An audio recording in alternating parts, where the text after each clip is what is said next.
Hi, my name's No Shed. Some of you guys know me as Shabon. This is a Spurs video podcast.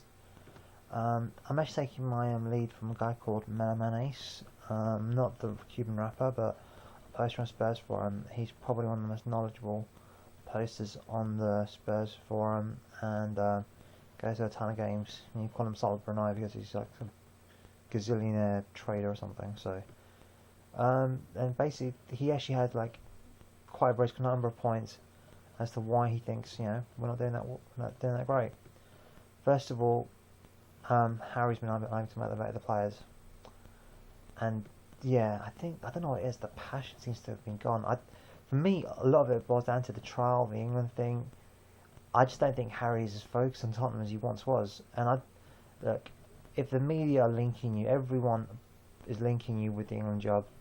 Even with the Bernstein, they kept talking about Harry Redknapp. It basically, I think it's like a train that's out of control now, and he hasn't said whether he wants it or not. I don't think he's managed that personally, and I just don't. I think there's a bit of uncertainty, and I'll go down to this. Everyone guys remembers one of my favourite players of all time is Zola. Zola under Ancelotti at Parma just didn't fit into his system, and he was gotten rid of. Went on to be one of the Premier League's finest players, but a lot of those players think, wait a minute, we have a good thing going here with Harry because he lets us play our football, lets us express ourselves. They're happy, and if you change status quo, it can be very, very counterproductive to any player. So I think that's one thing. Again, we have gone with, I think, wrong formations. I mean, the 4-4-2 against Arsenal. Look, 4-4-2, we absolutely slaughtered Newcastle, and it's a fine balance between playing to your strengths and then playing to the oppositions, and it's a fine balance. And I think 2-0 up, we were battering them, and then suddenly you could tell the tide was turning, and I thought, you know what, we've got to do something. We've got to beef up the midfield because they're just going right for us. And this has happened against Man City, it happened against Arsenal, and it happened against Norwich. That if we haven't got enough people there, they will go through us. And I think we should have beefed the midfield up as soon as 2-0 up. Said, you know what, let's beef up that midfield, let's hit them on the counter, go 4-2-3-1. We didn't do that, and tactically we were wrong. MMA talks about our set pieces. Do we even practice them? I mean, you never hear about it. Apparently we never practice them. How do you get better if you don't practice? I'll give you an example of what I did. I did Brazilian Jiu-Jitsu, and one of my idols, a guy called Andrew Galval, his thing called drill to win. He drills techniques ad infinitum. This guy's a double champion in Abu Dhabi. For those who don't know, that's the highest level of submission wrestling. And he drills like crazy, and all of them do that because that's how you get better. You practice certain positions over and over again. You look for the faults, and you obviously it's different one-on-one compared to a team competition, but you drill. You think, oh yeah, I didn't notice that. Oh yeah, even now with my training partners, we do that. We'll drill, we'll rest, we'll roll, and we'll say, oh yeah, you're making a mistake here, you're doing this wrong here. And it's in that process, in that creative process, and that way, that's where you make your mistakes. Make your mistakes on the training field, correct them on the training field so you can bring them to the pitch. You'll still make mistakes because pressure and everything else, yeah, of course. But those mistakes, those design mistakes, won't be there because you've worked on the design of your set pieces. He talks about Harry going to try not to lose, as opposed to trying to win the game. There are times, yes, there are times to play two DMs, there's times not to play two DMs, there's time to play a libero or a defensive midfielder. In my opinion, a defensive midfielder and a libero.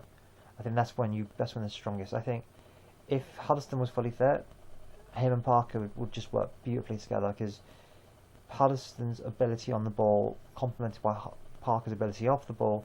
If you combine the two, you've got Patrick Vieira. Again, a lack of discipline. I think it is. There is a severe lack of discipline in a failure to mark. To be honest, Parker would have actually closed down possession, but you got Bale. I don't think it's the new Messi, but there's a thing he said. I was like to my agent, and we talk about swapping wings or coming more central.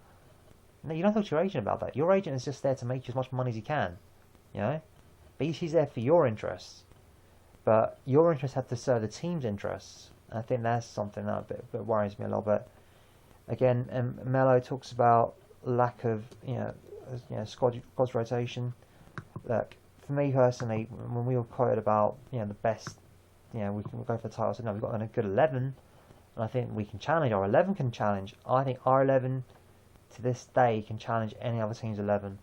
And I think if we're fully fit, I think we can do very well against any other team's 11. We've shown that against Inter. The one-off games, we can do that. I think a season, though, especially comes to March, Phil Neville said, look how they're doing in March. You know, when fatigue catches up to you, you need to rotate, you need to refresh. And sometimes you need to say, you know what, even though you played well, I'm going to take you off and just give you a break. And, I'll put you in half an hour to go. And that gives someone there to think, you know what, I've got to do something. I'm given the chance. Let me run with it. It is hard. Squad rotation is a humongously difficult. It's notoriously difficult. And to be fair, Harry's never had to have that because Harry's had to win every single game because generally the teams he's been managing have been trying to avoid relegation. Well, we were trying to avoid relegation when he first joined us. We went from a team that was trying to avoid relegation to then challenging the Champions League in 18 months. And then trying to maintain a Champions League run as well as re-qualify for the Champions League. I mean, the challenges are very different, and I think he has to adapt. I think he has done to an extent, but it's not the easiest thing in the world.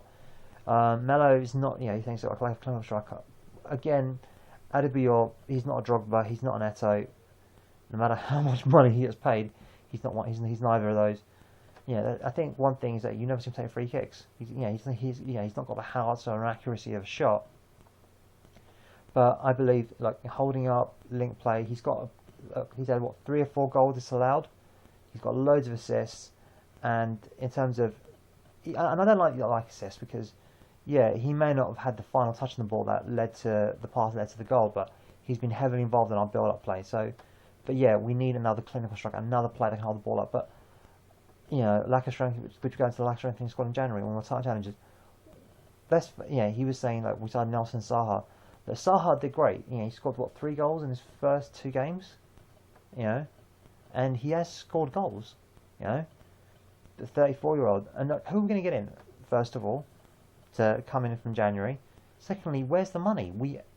Think about it. When was the last time we really splashed the cash? The last time I think it was 2008, 2009. Was when we really splashed the cash. We have not spent any money the way that say Man City's have, the Liverpool's obviously have, Man United's have. Chelsea says Arsenal haven't splashed the cash, and I'll give them the credit, they haven't splashed the cash, but we haven't done that either. We haven't splashed the cash because I don't think the money's there. And even if you look at Arsenal, they've got like I don't know how big their stadium is, have been in Champions League consistently, but they don't splash the cash. No matter they say they don't want to, whatever, or that just players are too overpriced, and not just not just transfer fees, wages as well. And I don't think we have that kind of level of money, so. It is a lot of it. It's about unearthing talent, and that's something we've got to do quite a lot. Shouts out to my new subscriber, K Cubed. Actually, I don't know. Is that we prefer? L, Major Hank, SBU Spurs. Definitely, as always, let's hear from everyone. Gonna give shouts out to a lot of guys. Mick and Deb Tompkinson are coming down from Oldham. Peter Stokey's actually coming down from Germany. It's just Jeremy Connor's going to be at Wembley. A lot of the guys like Tiffers, they're going to be at Wembley, and I hope you have a great time. Hopefully we'll win.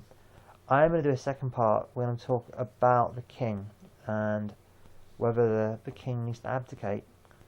But that's for another one. That's for another Spurs podcast. As always, I'm hoping you enjoy these Spurs video podcasts. I enjoy doing them. And I'm sorry for low light conditions. I'm hoping this is making it any better. I don't know. No, it's too bright. But I hope you enjoy the Spurs video podcasts. And as always, check out spursforum.co.uk, spursodyssey.com, Top Spurs. And as always, come on you Spurs.